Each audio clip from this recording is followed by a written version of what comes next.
Out there, lurking in the vastness of space, are planets so strange that even science fiction could not have imagined them. For the first time ever, scientists are discovering alien worlds beyond our solar system, places where ice is hot and rain is made of iron. They're uncharted, unearthly, and unpredictable.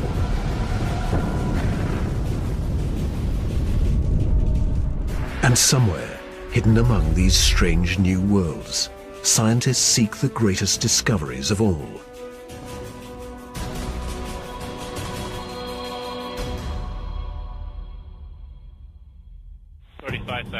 Hydraulics go.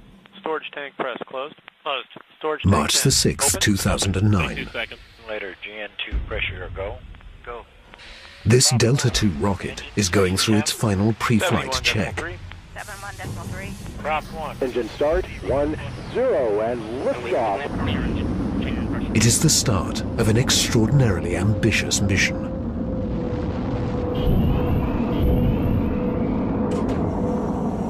The Kepler Space Observatory is hunting for Earth-like planets within a region of 100,000 stars.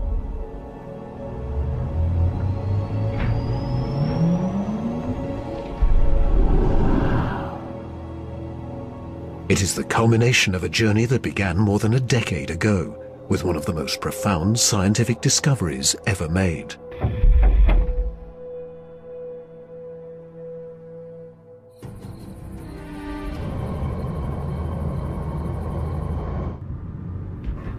In 1995, Swiss astronomer Michel Mayor and his team make a routine observation of stars in the constellation Pegasus, located 50 light-years away. But the instruments show something strange. One star is violently lurching and wobbling. What we discovered, it's one of these stars have a velocity changing with time. What is powerful enough to disturb a star the size of our sun? Mayor offers a radical answer: a planet. But no one has ever seen a planet around another sun-like star. Problem in detecting planets around other stars is that as a planet orbits a nearby star, that planet gets lost because of its feeble light in the glare of the very bright star. In spite of the odds, Mayor relies on his data and is convinced the wobbles are caused by the gravitational pull of an orbiting planet. When I read this claim from Michel Mayor, I was very skeptical. There had been many false claims of the first planet ever discovered around another star, and I thought to myself, oh boy, here we go again.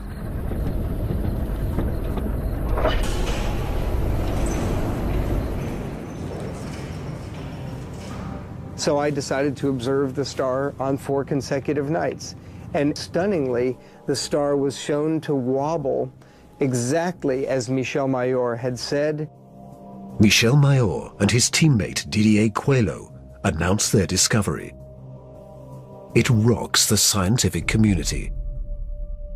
They had found for the first time reproducible, confirmable evidence of the existence of a planet around a sun-like star.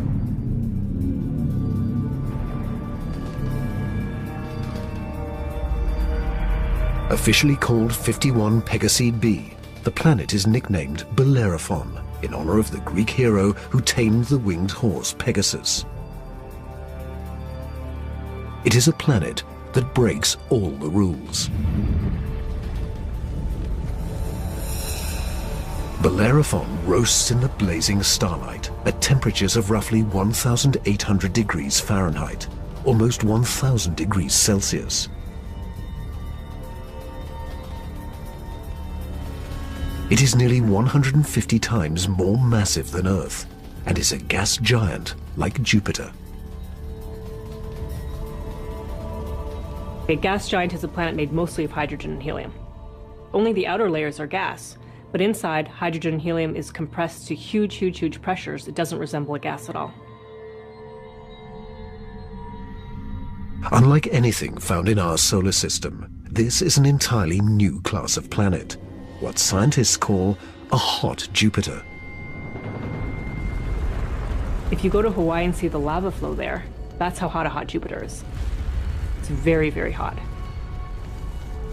The Earth is a comfortable 93 million miles, or 150 million kilometers away from the Sun. These hot Jupiters are roughly 100 times closer, and so the amount of sunlight that they get is 10,000 times larger. If this represents a star, and this a hot Jupiter is 3 to 4 stellar diameters away from the star. So that would be 1, 2, 3. This is how close a hot Jupiter would be to its star. Hot Jupiters are tidally locked. They present the same face to the star at all times, just like the moon does to Earth. It's going to be permanent daylight on one side and permanent nighttime on the back. If I were stuck on a hot Jupiter, I'd want to be on the back side and hope that some of the heat from the front side facing the star would make its way around the back.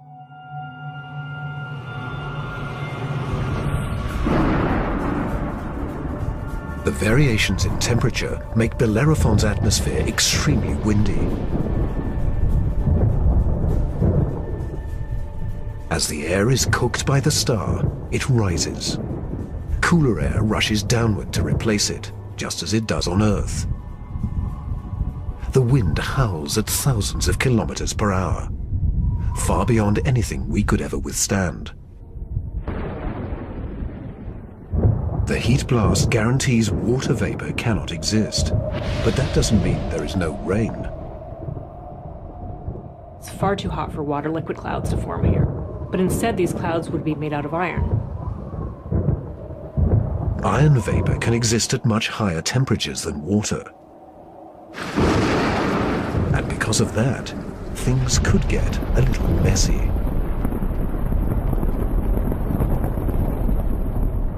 You better have an umbrella that's pretty sturdy, because the iron is going to start coating your umbrella very rapidly and making it extremely heavy and just crush that umbrella.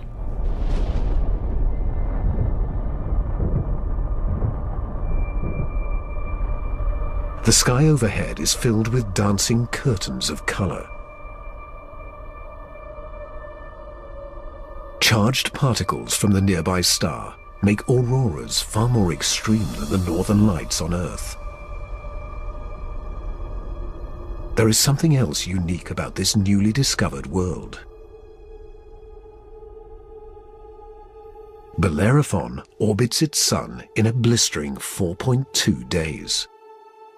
No self-respecting planet goes around a star in 4.2 days. None of the planets in our solar system take such a short amount of time. For scientists, the tiny orbit challenges long-held notions of how planets form. The fact that the planet was orbiting every 4 days was a total puzzle until one night in the middle of the night I woke up and said, well, this must be proof that planets migrate inwards. They don't stay put where they are. The key to the puzzle is found in how planets are made. Planets are a byproduct of star formation. When stars form, they have a disk of dust and debris around them, and out of that debris, planets form. Much of what we know comes from the Hubble Space Telescope, as it aims at regions like the Eagle Nebula.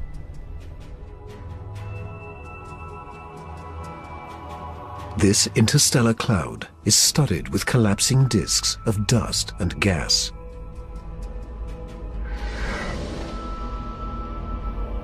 A giant clump grows in the center of each disk. Temperatures reach a searing 10 million degrees Celsius. The same nuclear fusion that powers our sun is unleashed.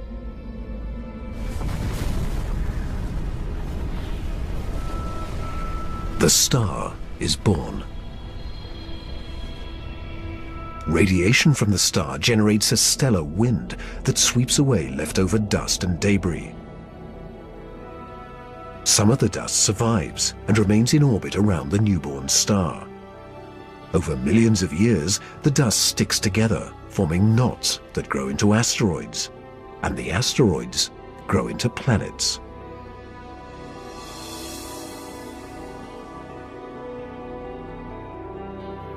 These planets migrate through the disk until they find a stable orbit. This is why Bellerophon is so close to its parent star.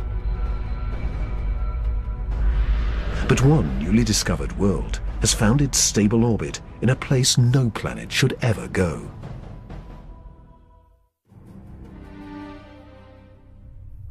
In 2001. The Hubble Space Telescope is directed to an obscure star some 150 light-years away from Earth, in the constellation of Pegasus.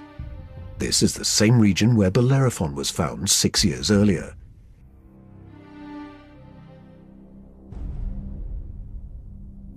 Hubble is tracking another hot Jupiter, discovered by astronomer Jeff Marcy. But this one is different from Bellerophon. You've probably heard of the planet HD 209458b. It's a terrible name. A terrible name for a terrible place.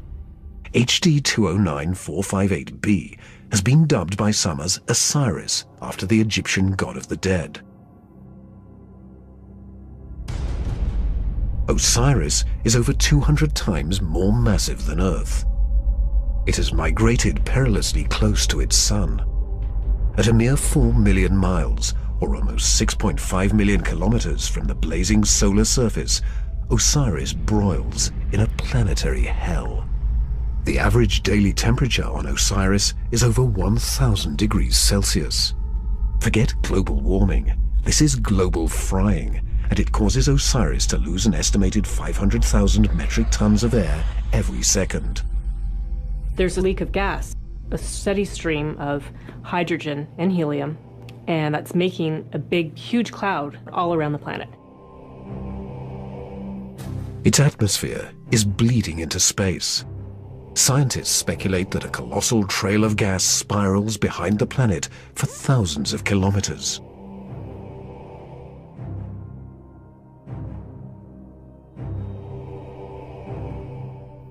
Osiris presents an unprecedented opportunity for astronomers.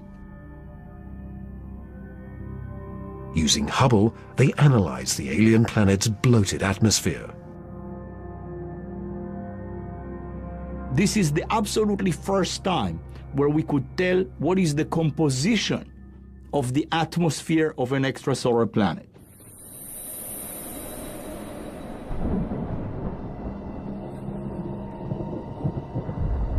Surprisingly, Hubble detects many of the basic chemicals needed for life. Sodium, carbon, hydrogen, and oxygen. But Osiris is far too hot for life as we know it. There may be other forms of life, however, that thrive on higher temperatures. But there's no solid surface as we know it on a hot Jupiter. So this life would have to be just tiny little microbes floating around on aerosols. And on our own Earth, we have life that floats around in our atmosphere. But that life didn't start there. So life almost certainly would not exist on hot Jupiters. Astronomers have discovered many hot Jupiters since Bellerophon was found in 1995. But conditions on these worlds rule them out as places where the drama of life can unfold.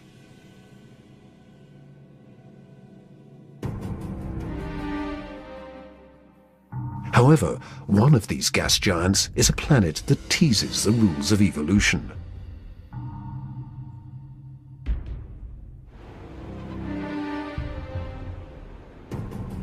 Astronomer Jeff Marcy discovers something shocking about a planet orbiting a star called 16 Cygnus b, located some 70 light-years away in the constellation of Cygnus, the Swan.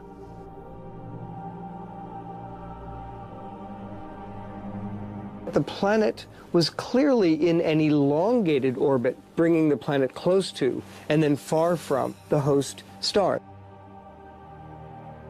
And this, of course, defied our expectations based on our own solar system, where all of the planets go around our sun in nearly circular orbits like phonograph grooves in a record. Like a giant yo-yo in space, the gas giant swings back and forth across its solar system. That's like the Earth swooping 25 million miles, more than 40 million kilometers closer to the Sun, then slinging past Mars, all the way out towards Jupiter every year.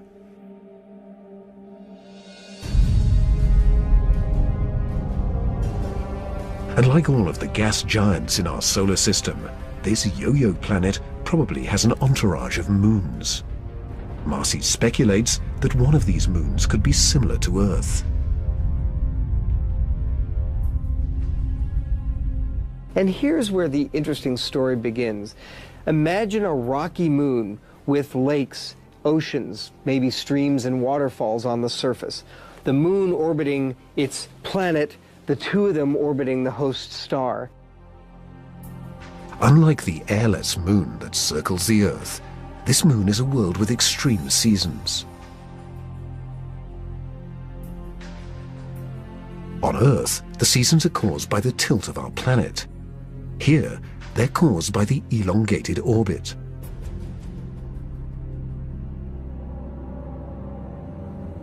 These poor planets that are in these elongated elliptical orbits suffer terrible changes in their climate throughout a year. As they make their closest approach, the yo-yo planet and its moon are blowtorched by the star. Summer begins. The atmosphere on the Earth-like moon is savaged by raging storms. Category 5 hurricanes on Earth are tiny eddies compared to the monster vortexes that form here.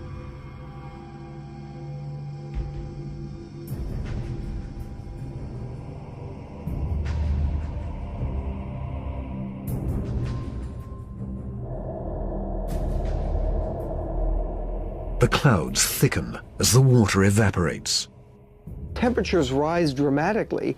Any water or gases would heat up, and indeed the oceans would boil into steam, so you'd end up with a big steam bath. During the peak of the summer, the entire moon is smothered in temperatures of more than 400 degrees Celsius. This is the closest approach to the star. During its 26-month orbit, the summer season is barely 2 months long. But what a season!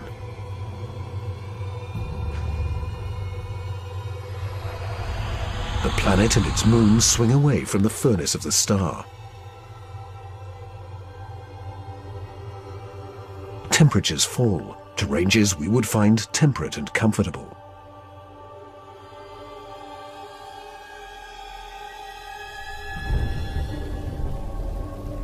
With the coming of autumn, the rains return to the parched and roasted moon.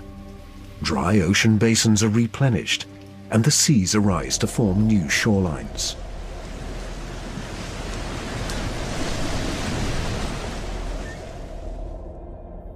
Tranquility prevails as the yo-yo planet and its moon slip into the deep freeze of winter.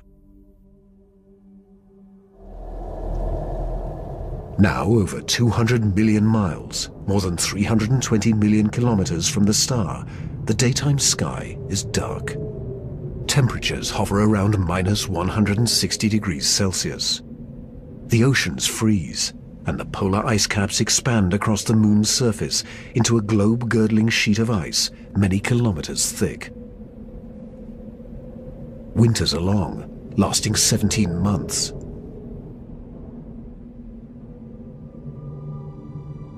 With the coming of spring, the sun looms large in the skies over this hapless moon as the ice cracks and melts violently. Huge icebergs carve into a stormy and fast-rising ocean.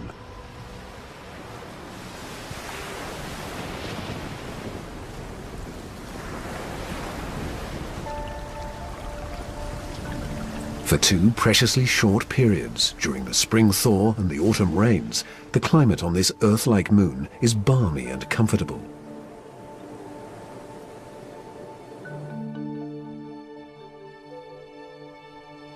At a a distance of 93 million miles, or 150 million kilometers from the star, roughly the same distance as Earth from the Sun, the elliptical orbit of this planet and its moon crosses an area around the star some scientists call the Goldilocks zone.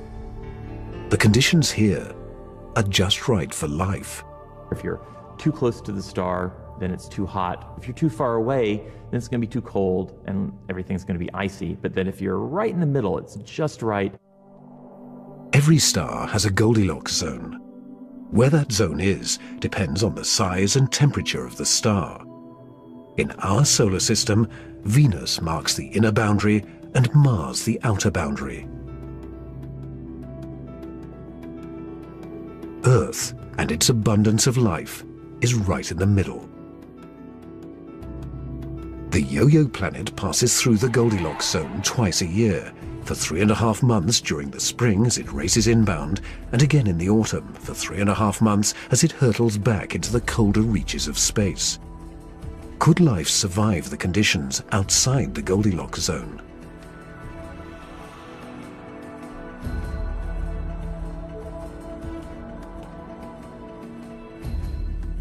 There could be life forms that are smart enough to hibernate, as do animals on the Earth during the winter season. If this sounds fantastic, I offer you the tidal zones on the Earth. On the tidal zones, life proliferates, of course, near the seashore, and they do so despite tides. The water coming in, covering many of the life forms, the water going out at low tide, and yet those species survive perfectly well. The strange cycle of the Yo-Yo planet's orbit creates fleeting conditions suitable for life, but also for death.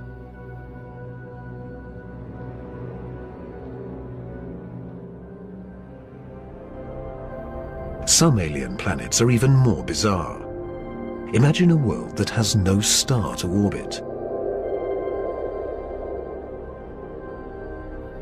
Scientists speculate that our galaxy is teeming with rogue planets, adrift in the murky lanes of interstellar space.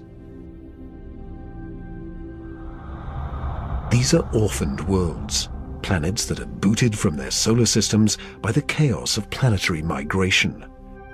Astronomers call such worlds planemos. Planemos are planets without a star. They're just drifting through the galaxy indefinitely. What massive force would it take to kick a planet out of the solar system?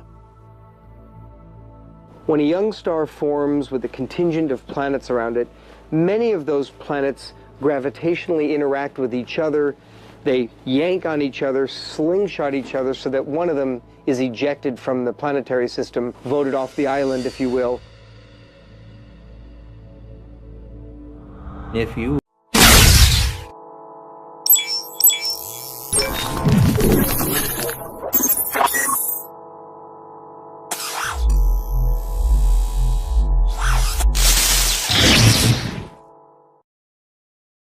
were unfortunately a resident on a planet that was kicked out by a collision or a near collision with another large object, you'd probably rapidly move out of the habitable zone.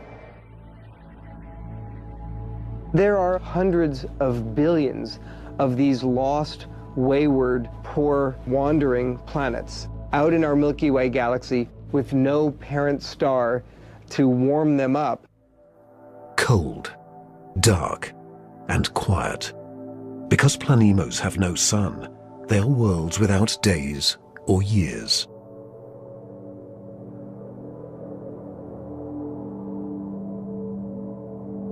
They keep vigil through an eternal night. Planemos are solitary wanderers, sentinels of the galaxy.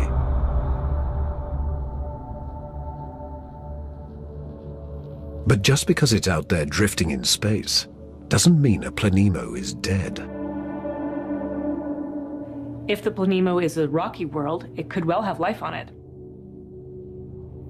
A small rocky planemo without an atmosphere will slumber in extreme cold, far colder than the coldest winter's day at our own South Pole.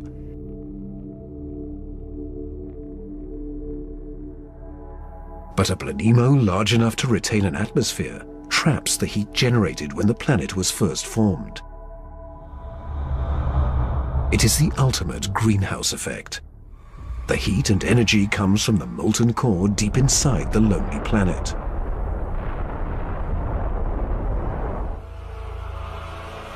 If the Planemo is a gas giant like Jupiter, it may have a system of moons. The gravitational pull between the Planemo and its moons creates friction, causing the interior of the moons to stay warm.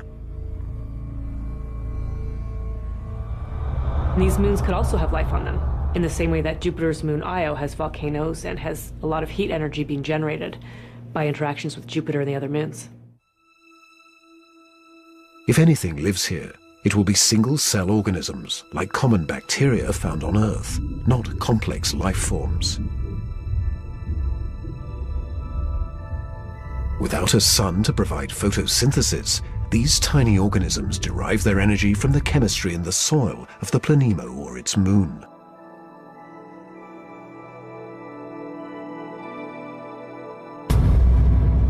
Similar conditions do exist on Earth. Colonies of bacteria are found deep within mine shafts in South Africa.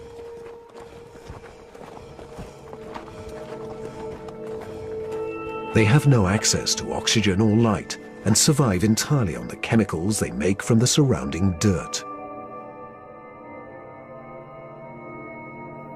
Their metabolisms are extremely slow, and they reproduce only once every 1,000 years. If life dwells on a sunless Planemo, it could be organisms like these, marooned when their planet was young.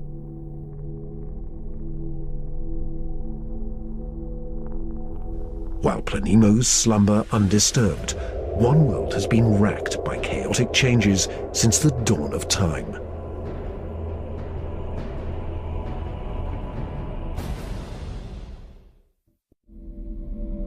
In 2003, astronomers confirmed the existence of a relic from the dawn of time in the constellation of Scorpius. Most planets found outside of our solar system are located in the main disk of our galaxy.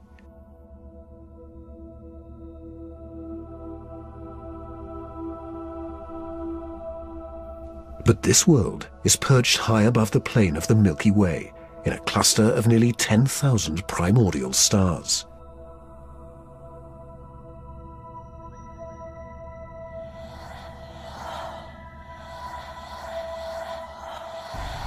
The planet B1620-26 is better known by its unofficial nickname, the Methuselah planet, after the oldest person in the Bible.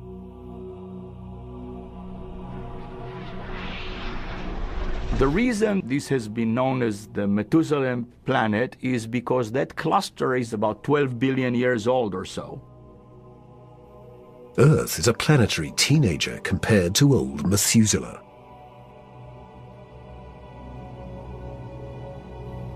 Roughly 8 billion years before the Earth is formed, Methuselah is a young gas giant, perhaps with raging tempests and an entourage of moons.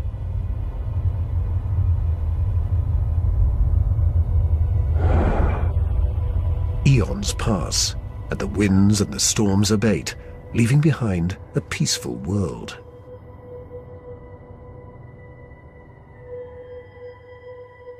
Suddenly, two stars loom in the sky. These are the burned-out cores of long-dead stars haunting the cluster. In the very dense environment of a globular cluster, you have lots of stellar collisions, near collisions, systems in which one star is kicked out and another one kicks in. In a cosmic dance of gravity, similar to the migration of planets, one of the stars is kicked out and replaced by Methuselah's parent star.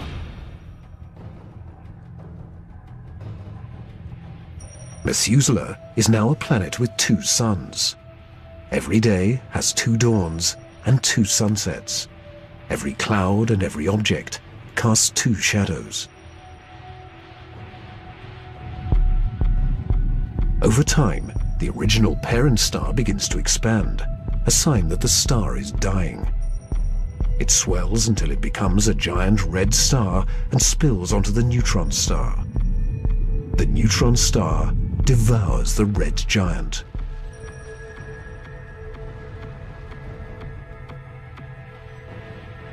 Today, Methuselah is a world imprisoned by the skeletons of two dead stars, the stripped core of the red giant and its companion, the pulsing neutron star.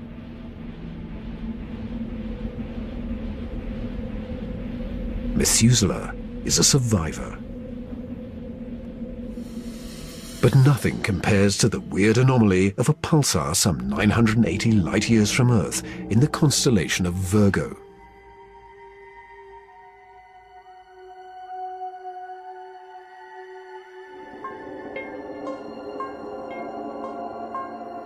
From afar, a pulsar looks like a blinking light, but up close, pulsars machine gun their surroundings with deadly radiation. They are no place for planets.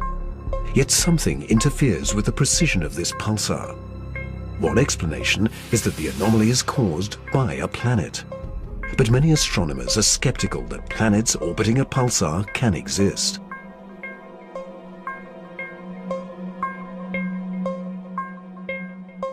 The reason that's a problem is because pulsars are formed in these incredible explosions. When a red giant star explodes, a titanic fireball known as a supernova unleashes as much energy in 1 minute as our sun generates in a lifetime. When a star goes supernova, the shockwave is so immense it's hard to imagine any planet surviving that. When the cosmic dust clears, all that remains is the crushed core of the red giant, pulsing in the heart of an expanding debris field.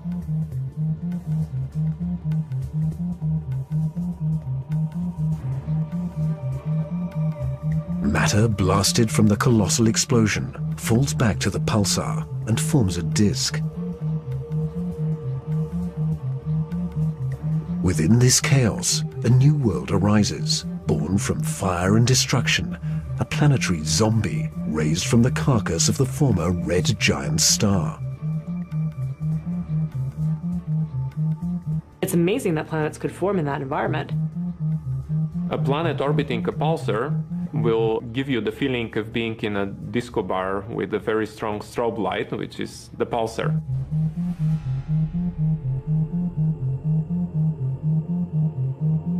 Radiation from this stellar beast breaks down the organic molecules needed for life.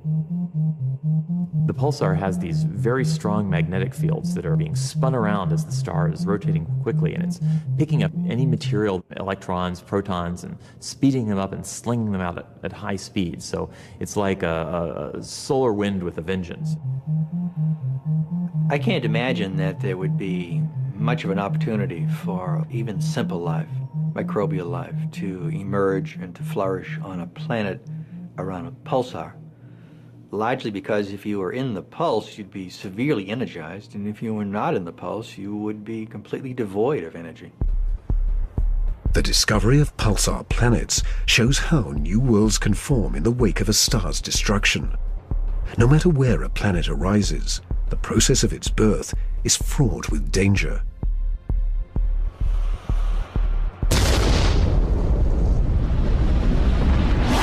Sometimes the violence is so great, the end of the world comes before the beginning.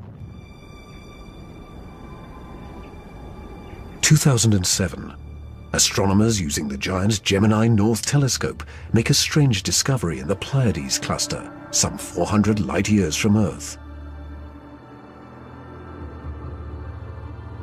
A star known only by its catalog number HD 23514 is surrounded by a giant donut-shaped cloud of dust and gas. The star in the middle of the donut shape is about 100 million years old, a cosmic toddler in astronomical terms. Our Sun is 45 times older. The conditions are perfect for planets to form. But spectral analysis finds something strange. The dust is utterly pulverized.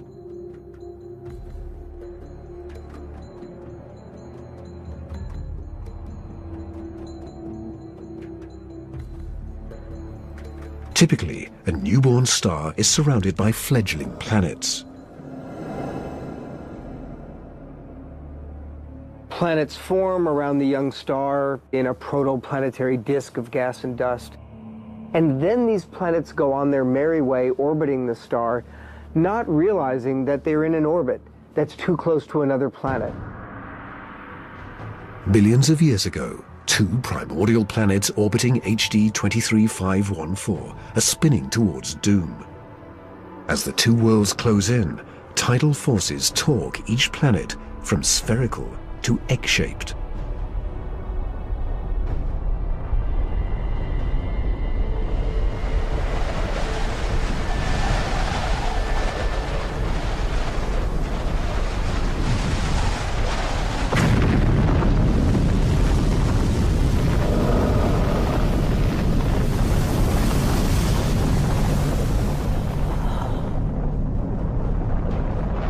The two worlds are annihilated, creating the dust and debris seen around star HD 23514.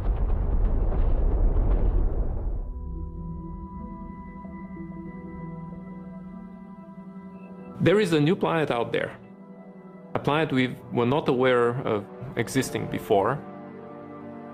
It is not just one planet, it is a new type of planet, Earth on steroids. I like to call them super-Earths. They're just like the Earth, except bigger, up to about 10 times the mass of the Earth. One family that the super-Earths resemble just like our own Earth, continents, oceans. Some of them may be very dry, like Mars. And then another family that we call water worlds or ocean planets that are completely covered with water. Welcome to Gliese 581c.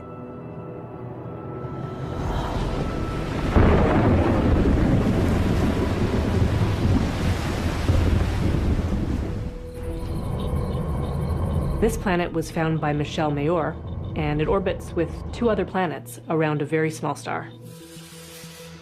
It is only 20 light-years away, in the constellation of Libra, and is one of the smallest terrestrial planets found beyond our solar system. But that doesn't mean Gliese 581c is small. It's still a super-Earth, with 5 times the mass of our home planet.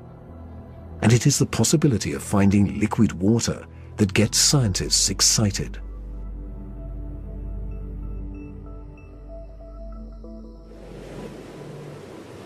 An ocean planet feels like being in the middle of the Pacific Ocean, with no land in sight, just water, puffy white clouds, and blue sky above you. The winds on the ocean world are going to be similar to that of the Earth, so it will be a very good place to sail. The weather's absolutely perfect. Every day you get a clear blue sky, and the sun just stays in the same place. Now, how's that for weather prediction? No land anywhere, even far beneath the surface. When you have a large amount of water, then at the bottom of an ocean, you will form very high pressure in excess of 1 million atmospheres. And that pressure will compress the liquid water, that is the ocean, into a state which we call ice 7.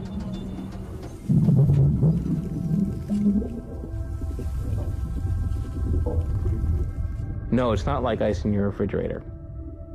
The molecules of water that are in the ice in your refrigerator are kind of all jumbled up. But if you form ice under very high pressure, then the water molecules can become ordered, they can become aligned.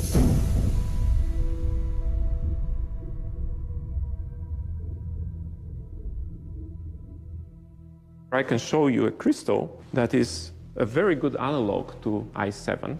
This is halite, also known commonly as rock salt.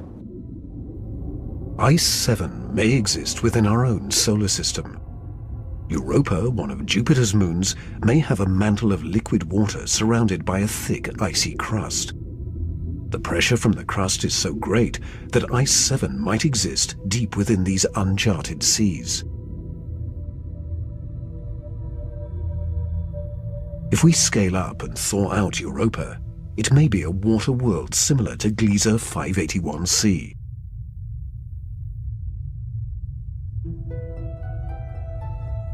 One could imagine that life could emerge on a water world.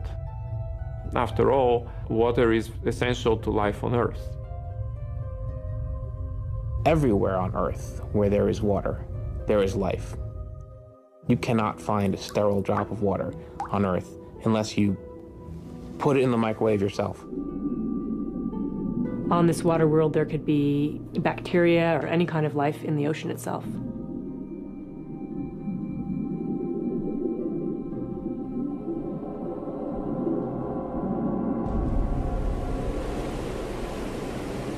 But not all super-Earths are water worlds teeming with life.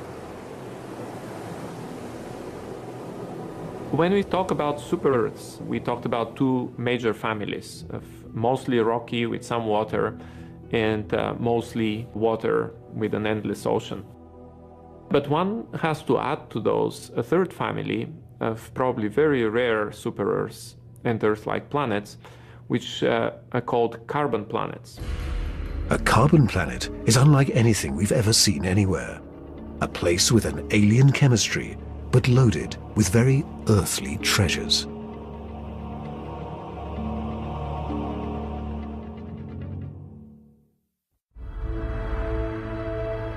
Throughout our galaxy, there are planets which are barren and poor and inhospitable.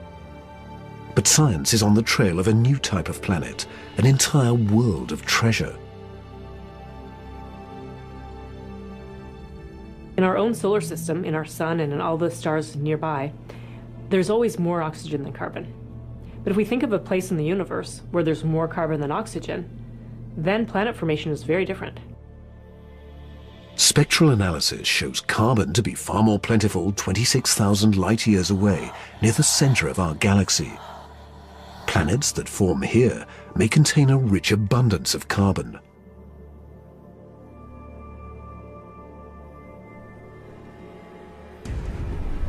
The morning sky on a carbon world would be anything but crystal clear and blue. I'm picturing a yellow haze with black clouds of soot. And as you descended farther down in the atmosphere, I could imagine lakes that were made out of compounds like methane or gasoline. I'm picturing these bubbling, foul-smelling pits of black ooze, like an oil well. With little or no water in the atmosphere, the air is made of carbon compounds. Methane, butane, pentane, benzene, all these different kinds of carbon compounds that separate out when you refine gasoline. One day it might be raining benzene. The next day it might be raining butane. As alien as carbon planets might seem, the air quality could be familiar to some. The air in a very benzene-rich planet will resemble that of LA. A lot of smog particles that unfortunately we are quite used to from the exhaust of cars. Despite the pollution, carbon planets could come with a sparkling upside. You might see diamond because the planet may have substantial quantities of pure carbon that it's formed out of. And pure carbon, when you compress it, tends to form into diamond. The secrets of exotic planets like these are waiting to be discovered all across the galaxy. But astronomers won't be satisfied until they find the Holy Grail. A planet like our own, one that sustains life, the next Earth.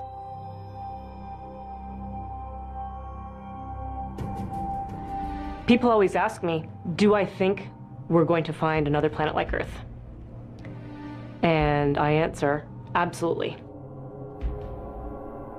Every star is likely to have planets roughly the same size as our Earth.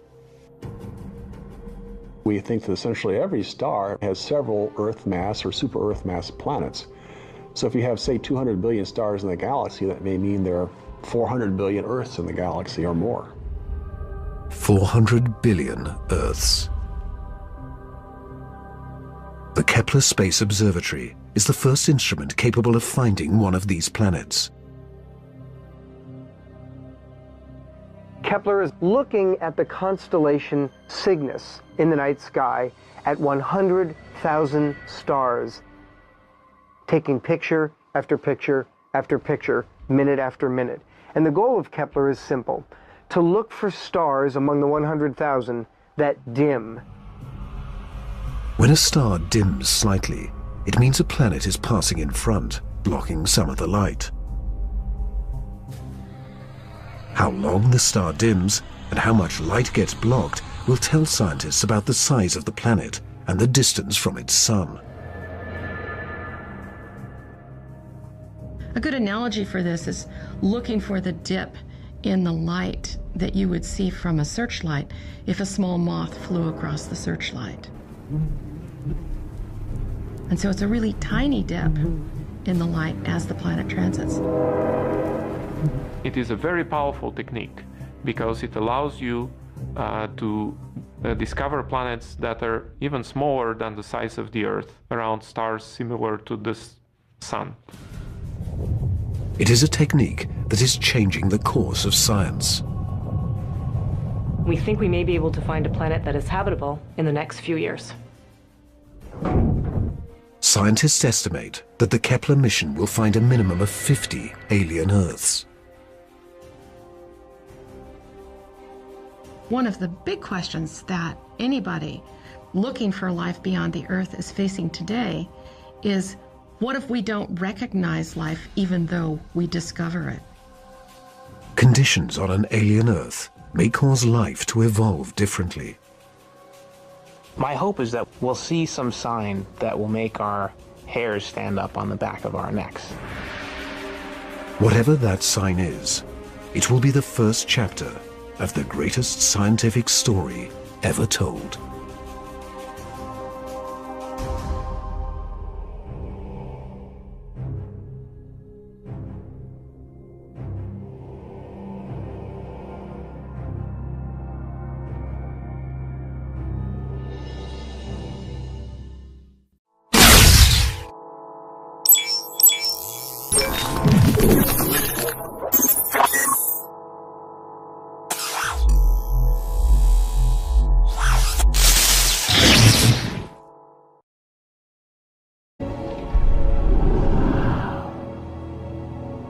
It is the culmination of a journey that began more than a decade ago, with one of the most profound scientific discoveries ever made.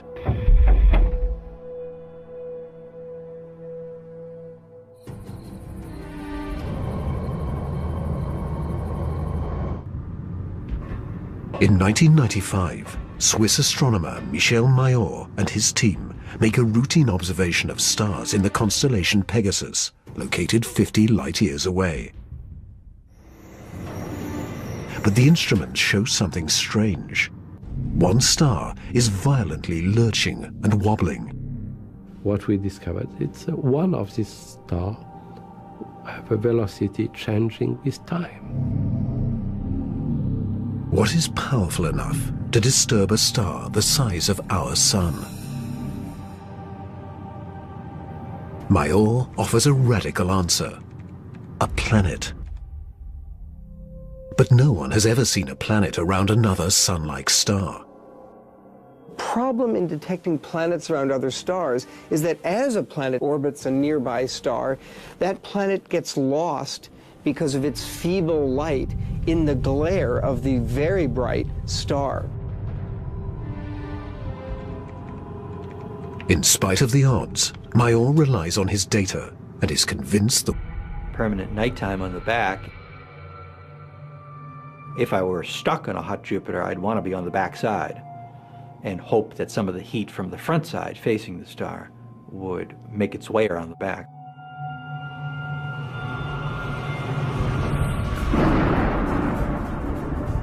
the variations in temperature make Bellerophon's atmosphere extremely windy. As the air is cooked by the star, it rises. Cooler air rushes downward to replace it, just as it does on Earth. The wind howls at thousands of kilometers per hour, far beyond anything we could ever withstand. The heat blast guarantees water vapor cannot exist, but that doesn't mean there is no rain. It's far too hot for water liquid clouds to form here, but instead these clouds would be made out of iron.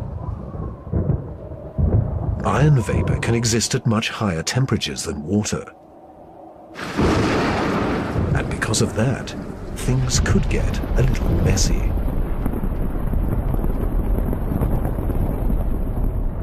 You better have an umbrella that's pretty sturdy, because the iron is going to start coating your umbrella very rapidly and making it extremely heavy and just crush that umbrella.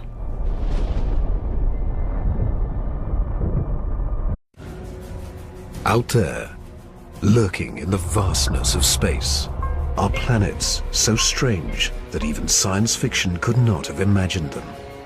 For the first time ever, scientists are discovering alien worlds beyond our solar system, places where ice is hot and rain is made of iron. They are uncharted, unearthly, and unpredictable.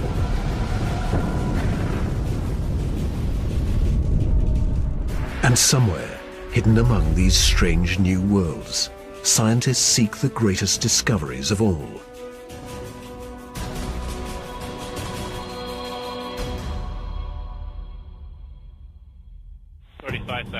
Hydraulics go. Storage tank press closed. Closed.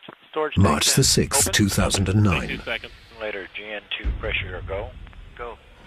This Delta II rocket is going through its final pre-flight check. 71.3. Prop 1. Engine start, 1-0, and liftoff. It is the start of an extraordinarily ambitious mission.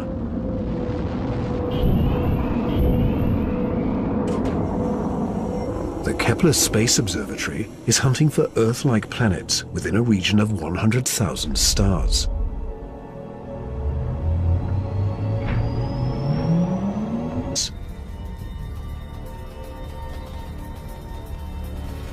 It is nearly 150 times more massive than Earth and is a gas giant like Jupiter.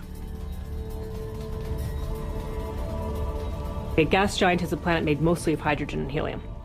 Only the outer layers are gas, but inside, hydrogen and helium is compressed to huge, huge, huge pressures. It doesn't resemble a gas at all. Unlike anything found in our solar system, this is an entirely new class of planet, what scientists call a hot Jupiter. If you go to Hawaii and see the lava flow there, that's how hot a hot Jupiter is. It's very, very hot. The Earth is a comfortable 93 million miles, or 150 million kilometers away from the Sun. These hot Jupiters are roughly 100 times closer, and so the amount of sunlight that they get is 10,000 times larger. If this represents a star, and this a hot Jupiter is 3 to 4 stellar diameters away from the star. So that would be 1, 2, 3. This is how close a hot Jupiter would be to its star. Hot Jupiters are tidally locked. They present the same face to the star at all times, just like the moon does to Earth. It's going to be permanent daylight on one side and wobbles are caused by the gravitational pull of an orbiting planet. When I read this claim from Michel Mayor, I was very skeptical. There had been many false claims of the first planet ever discovered around another star, and I thought to myself, oh boy, here we go again.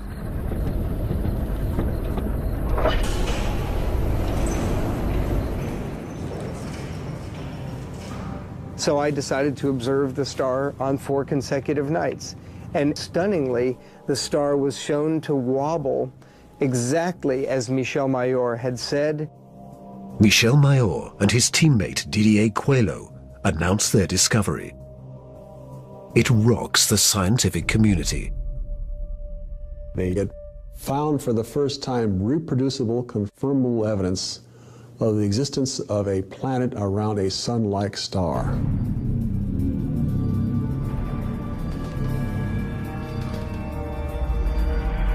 Officially called 51 Pegasi b, the planet is nicknamed Bellerophon in honor of the Greek hero who tamed the winged horse Pegasus.